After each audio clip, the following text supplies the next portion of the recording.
प्यारे बच्चों, स्वागत है आप लोग का आपके channel zero to hero classes पे। अब आपका समय बहुत कम बच गया है, ठीक है। अब आपको क्या करना चाहिए वो मैं अब आपको बताने जा रहा हूँ। ये वीडियो खास करके क्लास 10th के उन बच्चों के लिए हैं जो इस बार उनका एग्ज़ाम है 2024 में, ठीक है। तो ये मैथ का स्पेशल आपको बता रहा हूँ कि मैथ में आप अब क्या करेंगे, ठीक है। तो सबसे पहले आपको मैथ में अब नया कुछ नहीं करना है, जितना आप अभी तक पढ़े हैं बस उसको रिवीजन करना है, ठीक है। उसके बाद रिवीजन में भी किसको करना है वो मैं आज आपको बताने जा रहा हूँ। तो इससे ज़्यादा आप नहीं पढ़ेंगे, ठीक है। जो बताऊंगा उतना ही पढ़ेंगे, इसके अलावा ज़्यादा कुछ नहीं पढ़ना है, ठीक है। तो देखिए, सबसे पहले आपको हम बता रहे हैं कि आपको इस टाइप का क्वेश्चन पढ़ना ज़रूरी है कि बहुलक ज्ञात करें। तो बहुलक आपने पढ़ा होगा, तो इस टाइप का आप क्वेश्चन को ज़रूर पढ़ेंगे। माध्य के बारे में भी आपको पढ़ना है कि माध्य कैसे निकालते हैं, तो माध्य के बारे में भी आपको जानकारी लेना है, ठीक है ना। और 4 नंबर में देखिए क्या है, माध्यक यानी माध्यिका। तो माध्य, माध्यिका और बहुलक इस तीनों को आपको अच्छी तरह से पढ़कर जाना है। इससे रिलेटेड आपको एग्जाम में ऑब्जेक्टिव सब्जेक्टिव भी आपको देखने को मिलेगा, ठीक है। तो यानी आपको चुन चुन कर 50 नंबर बनाना है, यानी 1 से लेकर 100 तक प्रश्न रहेंगे। अति लघु उत्तरीय प्रश्न, वस्तुनिष्ठ प्रश्न 100 नंबर तक रहेगा, यानी ऑब्जेक्टिव प्रश्न 100 क्वेश्चन आपको मिलेंगे, जिसमें 50 क्वेश्चन का आपको जवाब देना है, ठीक है। तो 50 क्वेश्चन में आपको जो आता है उसी का जवाब देंगे, जो नहीं आता है उस पर समय आप बर्बाद नहीं करेंगे। तो समय बर्बाद करने से अच्छा है कि आपको जो क्वेश्चन आ रहा है उससे आप खोज खोज कर बना ले। तो माध्य, माध्यिका, बहुलक जो है ये आसान होता है, आप जल्दी इसे आप हल कर सकते हैं एग्जाम में, ठीक है। उसके बाद देखिए, आपको ये त्रिभुज का क्षेत्रफल भी आपको याद कर लेना चाहिए। तो त्रिभुज का क्षेत्रफल से रिलेटेड अगर आए तो आप आसानी से इसे बना देंगे, ठीक है। तो ये घन से रिलेटेड भी आपको क्वेश्चन देखने को मिलेगा, इसको भी आप कंप्लीट कर लेंगे और इसका फार्मूला भी कंप्लीट करके रखेंगे, ठीक है ना। तो उसके बाद ये हो गया। और शंकु से रिलेटेड यानी शंकु का आयतन, यानी शंकु का जो भी फार्मूला होता है उसको आपको कंप्लीट करना होगा और उससे क्वेश्चन देखने को एग्जाम में मिलेगा। फिर देखिए, आपको जो है वृत्त के क्षेत्रफल से संबंधित ये आपको कंप्लीट करके जाना चाहिए, क्योंकि ये एग्जाम में आपको देखने को मिलेगा। फिर देखिए, त्रिकोणमिति से संबंधित आपको जो है इसको कंप्लीट करना होगा, क्योंकि ये क्वेश्चन जो है एग्जाम में आएगा ही आएगा। ये डिग्री से related 30 degree, 40 degree, 45 degree, 60 degree, उसके बाद क्या होगा, आप 90 डिग्री, ये सब आप देखते हैं ना, 0 degree, 30 degree, 45 degree, 60 degree, 90 degree, इस टाइप का क्वेश्चन आपको एग्जाम में आएगा। तो उसका मान आपको याद होना चाहिए। इस तरह से आप त्रिकोणमिति को भी सॉल्व कर सकते हैं। तो इसलिए डिग्री से रिलेटेड जो भी क्वेश्चन आए तो उसके लिए एक ही उपाय है कि आपको 0 से लेकर 90 डिग्री का मान आपको याद होना चाहिए, तो उसको भी आप कंप्लीट कर लेंगे।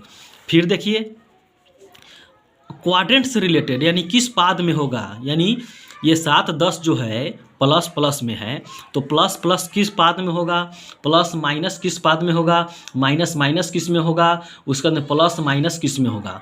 ये क्वाड्रेंट से रिलेटेड है, चतुर्थांश से रिलेटेड है। तो इस तरह का क्वेश्चन भी आपको देखकर जाना चाहिए। फिर देखिए, डिग्री से रिलेटेड आ गया, तो डिग्री का जो भी आपका आए तो मान आपको याद रहेगा, आसानी से बना लेंगे।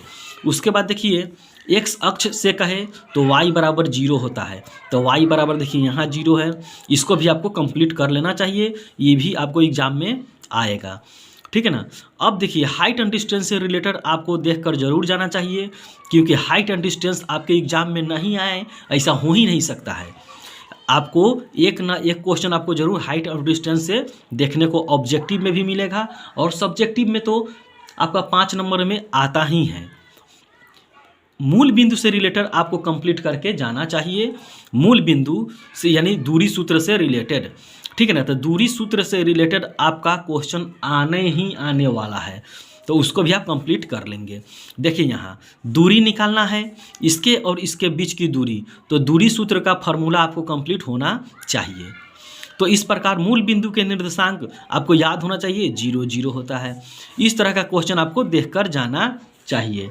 फिर देखिए परिमेय संख्या से रिलेटेड और अपरिमेय संख्या से रिलेटेड आपको क्वेश्चन कंप्लीट करके जाना है, ये आपको एग्जाम में देखने को मिलेगा, ठीक है।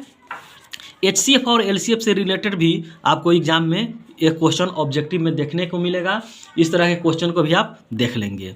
उसके बाद देखिए क्या है, ये रेकरिंग से रिलेटेड, ये तो एग्जाम में आपको आने ही आने वाला है, तो इसको भी आप कंप्लीट कर लेंगे।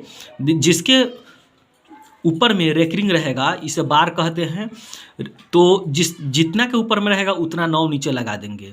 13 के ऊपर में है तो 13 2 को 9 नीचे लगाएंगे, 2 अंक के ऊपर में है तो 2 9 नीचे लगाएंगे।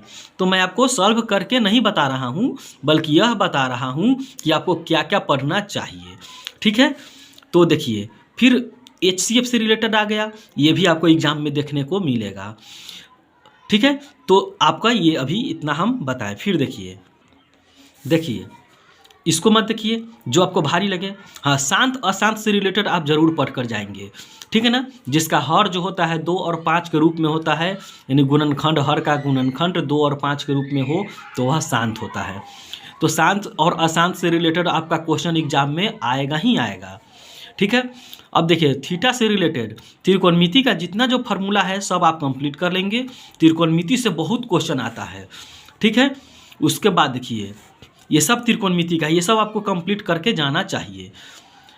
उसके बाद ग्राफ से रिलेटेड जो होता है, ठीक है ना, कितने हल होंगे, जैसे A1/A2 बराबर B1/B2 बराबर C1/C2, जो आप इस तरह का याद करके रखे हुए हैं, ठीक है ना। तो समीकरण निकाय का कितना हल होगा, उस टाइप का आप सूत्र को भी कंप्लीट करके रखेंगे। एक हल के लिए क्या होता है, अनेक हल के लिए क्या होता है, कोई हल के लिए कौन सा सूत्र का काम आप करेंगे, उसको आप कंप्लीट करके रखेंगे। इस टाइप का एक क्वेश्चन आपको एग्जाम में देखने को मिलेगा। एक से अधिक भी आते हैं क्वेश्चन, देखिए यहाँ ऊपर में भी और नीचे भी में भी, दोनों एक ही क्वेश्चन से ही रिलेटेड है। द्विघात समीकरण से रिलेटेड आपको कंप्लीट करके जाना चाहिए, ठीक है। द्विघात समीकरण मतलब अल्फा प्लस बीटा एवं अल्फा बीटा का फॉर्मूला क्या होता है, तो उससे आपको क्वेश्चन एग्जाम में देखने को मिलेगा। मूल समान अर्थात d बराबर 0, यानी d का मान हम लोग जानते हैं b² - 4ac होता है। तो ये ऑब्जेक्टिव में इतना हुआ। APGP से रिलेटेड आपको सार्वंतर कैसे निकालते हैं कंप्लीट करके जाना चाहिए, ठीक है। ये Tn का मान दिया है तो प्रथम पद T1 निकालेंगे तो n के जगह पर 1 मान डालेंगे। तो इस तरह से क्वेश्चन आपको देखकर जाना चाहिए। अब देखिए निर्देशांक ज्यामिति में मध्य बिंदु का निर्देशांक का फॉर्मूला आप जानते हैं क्या होता है, तो x1 + x2/2। मैं बता नहीं रहा हूँ, लेकिन आपको यह गाइड कर रहा हूँ कि आपको क्या पढ़कर जाना चाहिए। अब देखिए ये केंद्रक का सूत्र है, इसको आपको कंप्लीट कर लेना चाहिए। संरेख के लिए त्रिभुज ABC का क्षेत्रफल बराबर 0 होता है, तो उसका आप फॉर्मूला कंप्लीट करके जरूर जाएंगे, ठीक है। अब देखिए त्रिभुज ABC का क्षेत्रफल, फिर त्रिभुज का क्षेत्रफल आपको फॉर्मूला पता होना चाहिए, ठीक है। त्रिभुज के तीनों कोनों का योगफल, ये भी आपको पता होना चाहिए। मतलब इस टाइप का क्वेश्चन आपको पढ़ के जाना है, इसी टाइप का क्वेश्चन आपको एग्जाम में आएगा। अब चलते हैं लघु उत्तरीय प्रश्न। तो लघु उत्तरीय प्रश्न में जरा देखते हैं कि क्या है। देखिए लघु उत्तरीय प्रश्न भी आपका आसान है, ठीक है। इस टाइप का cos A का मान दे देगा, कहेगा cot A और tan A का मान निकालिए, इस टाइप का क्वेश्चन, ठीक। और दे देगा मूल बिंदु से दूरी निकालिए, एक दूरी दिया रहेगा, P का मान दिया है λ4, इस टाइप का क्वेश्चन आपको देखने को मिलेगा। फिर सिद्ध करने वाला त्रिकोणमिति में आ जाएगा। संरेख के लिए त्रिभुज ABC का क्षेत्रफल बराबर 0, ठीक है। ऊपर में देखिए त्रिभुज का क्षेत्रफल निकालना है, इस टाइप का क्वेश्चन आपको मिलेगा। फिर कह देगा वज्रगुणन विधि से हल करें, तो वज्रगुणन विधि का फार्मूला आपको कंप्लीट करके जाना चाहिए। और फिर देखिए सिद्ध करने के लिए तो त्रिकोणमिति का सूत्र आपको कंप्लीट होना चाहिए। तो इस टाइप का क्वेश्चन आपको एग्जाम में आता है, एपीजीपी से रिलेटेड है। ठीक है, देखिए त्रिकोणमिति से रिलेटेड आ गया। तो कहने का मतलब इस टाइप का क्वेश्चन आता है एग्जाम में। और देखिए शून्यकों का शून्य ज्ञात कीजिए, यानी एक्स का मान ज्ञात करना है। दो संख्याओं का अंतर से रिलेटेड एक संख्या दिया रहेगा, दूसरी संख्या ज्ञात करना होगा, इस टाइप का निकालना हो तो। और देखिए हाइट और डिस्टेंस है, देखिए यहाँ, तो इस टाइप का क्वेश्चन आपको कंप्लीट करके जाना चाहिए। ठीक है, अब देखिए 5 नंबर के क्वेश्चन में, 5 नंबर वाले क्वेश्चन में आपको चुन चुन कर, यानी जो आपको आए उसमें से मात्र 4 क्वेश्चन का जवाब देना है। इसमें आपको 8 क्वेश्चन पूछेगा, जिसमें 4 क्वेश्चन का ही आपको जवाब देना है। तो सबसे पहले त्रिकोणमिति सिद्ध कर देंगे आप, ग्राफ विधि से हल कर देंगे आप, सबसे आसान ग्राफ विधि से हो जाएगा। दो संख्याओं वाला इससे रिलेटेड आप आराम से बना सकते हैं। ठीक है, उसके बाद देखिए यहाँ क्या आ गया, आपको अज्ञात बारंबारता निकालने के लिए आ गया, तो माध्य वाला आपको ये कंप्लीट करके जाना चाहिए, माध्य माध्यिका। फिर देखिए क्षेत्रमिति से बेलन से रिलेटेड और अर्धगोला से रिलेटेड ये आपको कंप्लीट करके जाना चाहिए। और हाइट एंड डिस्टेंस 36 नंबर में इस टाइप का क्वेश्चन कंप्लीट करके जाना चाहिए। यानी 5 नंबर वाला में हाइट एंड डिस्टेंस देख लीजिएगा, सांख्यिकी में देख लीजिएगा आप, माध्य माध्यिका बहुलक देख लीजिएगा, त्रिकोणमिति देख लीजिएगा और ग्राफ, ये 4 क्वेश्चन को आप जरूर बनाएंगे। त्रिकोणमिति, ग्राफ, हाइट एंड डिस्टेंस आपका हो गया और माध्य माध्यिका बहुलक में से कोई एक, इतना से आपका काम चल जाएगा। तो आशा करते हैं कि मैंने जो बताया उतना आप फॉलो करेंगे और इससे ज़्यादा मत पढ़िए। ठीक है ना, एग्जाम में बड़ी आसान क्वेश्चन आती है, आप टेंशन मत ले, एग्ज़ाम आपका अच्छा जाएगा। हम लोग प्रार्थना करते हैं कि आप इस बार बहुत अच्छा नंबर से सफल हो। इसी के साथ आज के बात को समाप्त करते हैं। अगर वीडियो अच्छा लगे तो प्लीज़ वीडियो को लाइक, शेयर और सब्सक्राइब जरूर कर देंगे। जय हिंद।